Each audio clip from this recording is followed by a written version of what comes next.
So in this video, I'm going to give you 10 different tips, strategies, techniques, hacks, cheats, tweaks, fixes, whatever you want to call it, doesn't really matter, to help fix this problem. The first one is going to be eat more earlier. Eat more earlier. So I see a lot of people jumping on the IF, intermittent fasting bandwagon. There's nothing inherently wrong with that, but if you eat nothing for breakfast, I'm in a box and I ain't gonna eat. Have a little tiny lunch, I'm in a box and I ain't gonna eat. and then try to maintain things at dinner and not overeat, and then you find yourself binging later in the day, Oh shit, I'm a crazy tiger. you might want to shift some of those calories to earlier in the day. I think intermittent fasting can work really well for some people. For other people, it results in binging. Know yourself. If you're one of those people, if you find yourself just like walking back to the pantry and back and forth and just eating more and more and more every single night, I'm a crazy tiger. you might want to shift more of those calories to earlier in the day. It'll help you feel more satiated, and it might actually be better for your calories in the long term.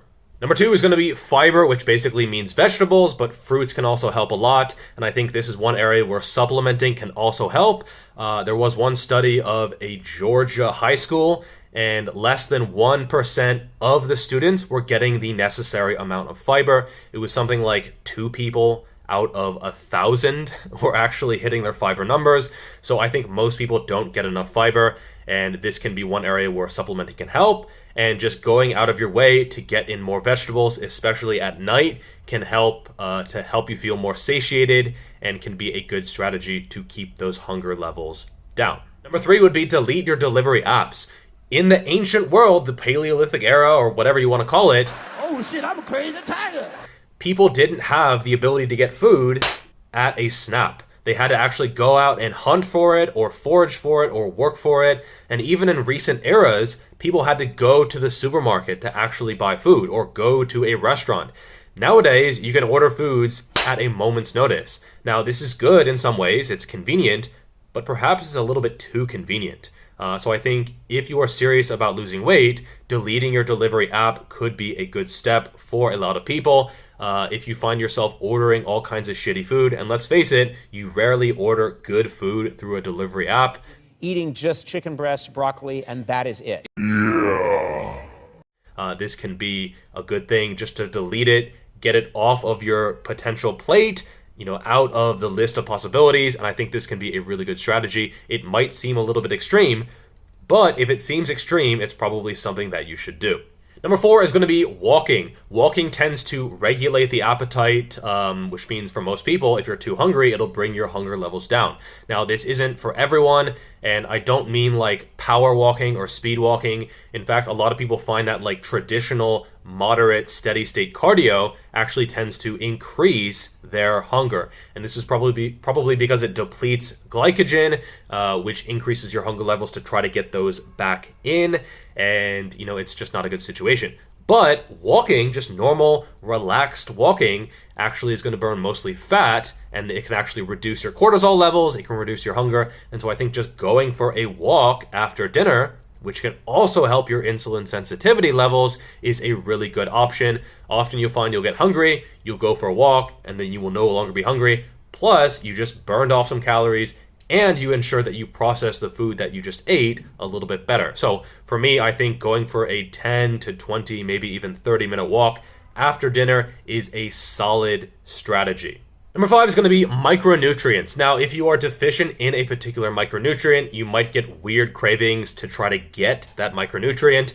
This is probably part of the reason why pregnant women tend to crave some really weird foods, just because they need more of those micronutrients because they're growing mass. You have gained, 50 pounds of fat. Mass. Fat. Muscle. Let's be clear, fat. It's fat. Inside of them. So if you find yourself craving a particular food, you might be deficient in some type of micronutrient. This is where trying to notice which foods you're craving can be very helpful. A blood test can also be vital to actually give you some information about what you could be lacking in, and you could be more proactive when trying to solve that issue. Number 6 is going to be eat socially. Now, this might not be all that possible right now due to the pandemic all around us, But I think normally trying to eat socially is a good thing, just because if there are people around you judging you, you are less likely to consume an entire pizza for dinner or two. And I think, trying to eat more socially whenever you can, especially once this whole thing is behind us, is a good strategy. It sort of keeps you accountable. And let's face it, most of the time when you binge, you are alone. You have no one to actually keep you in check. I think a coach can also be a good strategy here, just because they keep you at least somewhat accountable. I still do have clients that sometimes go off the rails, but it's probably not as bad as it otherwise would be, because they know that they are going to be judged by the coach. The world is under my protection now. That kind of thing. And I think this can be a good strategy. So either eat socially or get a coach, or sort of, tell someone your goals, tell someone you want to lose fat, a significant other or a friend or someone else, and this can help to pressure you into making better choices. Number 7 is going to be protein. Now, you don't need a ton of protein to build muscle. I typically recommend 1.6 grams per kilo, or roughly 0.7 to 0.8 grams per pound. And this is going to be enough according to the research. But if you want to go higher, I think this can maybe potentially be more satiating. It can fill you up. It can increase your metabolism. And this can actually be perhaps better for body composition, especially if it prevents binging. Let's face it, no one really binges on chicken breast or egg whites or any kind of lean meat. Or protein shake. So I think adding these to your diet can really help a lot. Number 8 is going to be burn your pantry. Now, not literally, you might burn your whole house down, but I do think keeping fewer foods in the house and keeping less shitty foods in the house is going to be better. Don't go shopping when you're hungry. That is just the worst idea ever. Go shopping when you are full, like directly after a meal. Have a shopping list. Know what you're going to buy beforehand. Stay out of the areas that you know are going to be bad. You know that fucking aisle where it's like sugar, sugar, sugar, sugar, just like cereal and Pop-Tarts and other bullshit? Don't even walk down that aisle. I see you. Hey, show yourself before I turn this place into a barren wasteland. So basically the same, only on fire. What are you doing? Get the fuck out of there. Get out of that aisle. Stick to the meat, the vegetables, maybe some starches depending on how your diet is set up. But you know that you shouldn't go down those aisles where everything is shitty. And honestly, in most supermarkets, that's the majority of the aisles. 3, 2, 1. Hi. Hello, Mr. Vegeta, sir. So you might just want to stay out of the aisles altogether unless you really, really need to go get something down there. Because let's face it, that third box of cereal, it doesn't put itself in your cart. You put it in your cart. As an example, I'll show you what I have in the house currently. It's not that much, and that's part of the reason why I don't binge on food. There's nothing to binge on.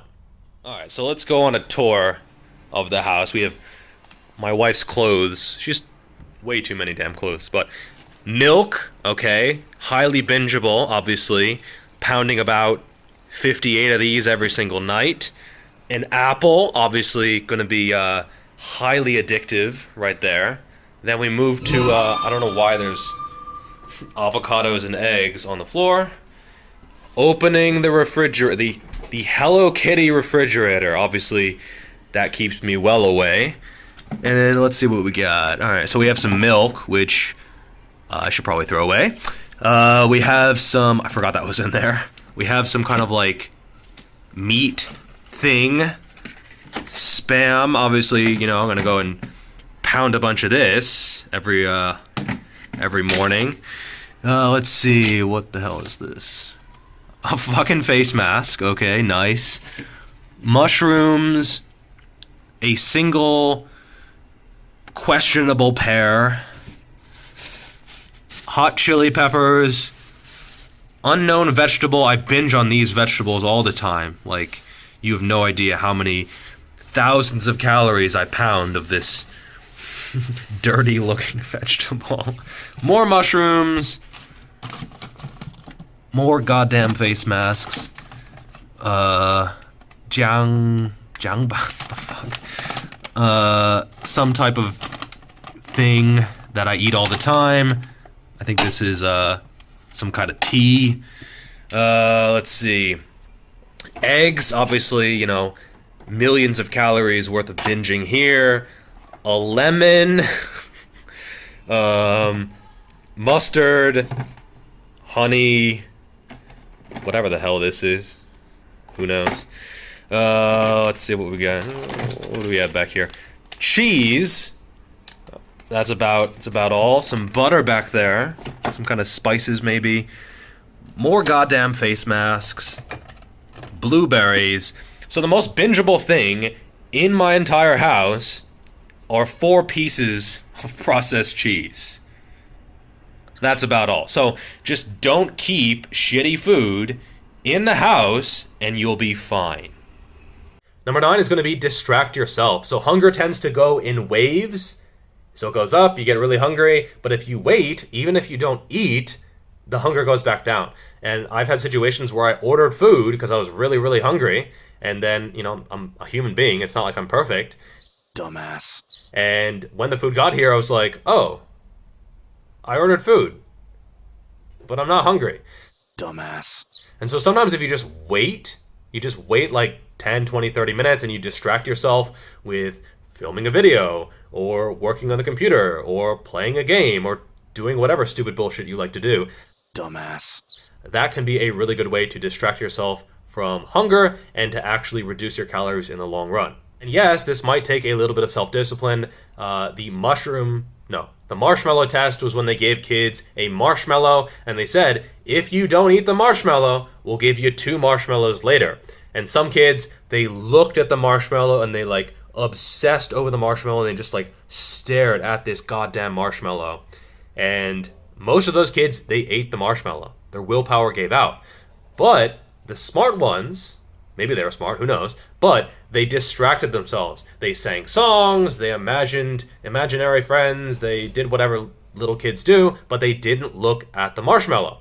And it was much easier because they weren't actually fixated on that thing. So sometimes if you're hungry, don't focus on the hunger. Distract yourself with something else. Eventually the hunger will go away. Hunger is a normal and natural thing, and it's not necessarily a bad thing to not eat when you are hungry. So distracting yourself can be a very, very good option that a lot of coaches don't really talk about. Finally, number 10 is going to be suck it up, buttercup. Okay, so hunger, again, is a normal and natural thing, and sometimes you have to realize that dieting is shitty. If you actually want to get to the body that you want to get to, it's going to be uncomfortable at times. If this was easy, everyone would look good. So realize that sometimes a little bit of discomfort is fine. Like if you're getting dizzy and shit like that, okay, something is wrong. But occasional hunger pangs doesn't mean you need to eat. And sometimes just realizing that everything is not going to be 100% great feeling is a good thing. So just suck it up, and it's actually going to be better for getting to your goals. Discipline, motivation, willpower, all these things can combine to actually provide better results. So don't rely on one alone to get you there. The combination is going to be much more effective. I think that just about covers it, but know yourself, know which strategies are going to work for you. It could be 1, it could be 2, it could be all of them, it could be a combination, but experiment and see which actually provides the best results for you. It's not like I have all the answers. Sometimes you have to actually experiment and find out what works for you. This video is just a video. It's just a starting point, but I think it can really help if you're getting nighttime binging or hunger issues. All right, that is all for this video. Make sure to like, it does actually help. Thank you so much. I will see you in the next video. Peace. Show your Muscle mass. show your Muscle mass. show your Muscle mass.